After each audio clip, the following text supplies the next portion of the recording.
How to use OneDrive offline. If you have been using the OneDrive application and wondering on how to use it offline, don't worry.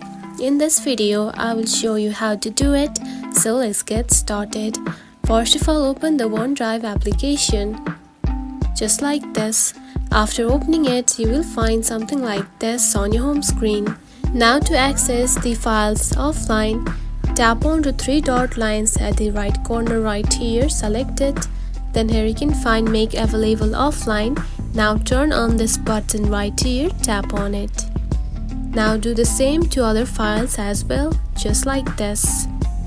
Now if you are offline, then you can simply tap onto this offline button right here, select it.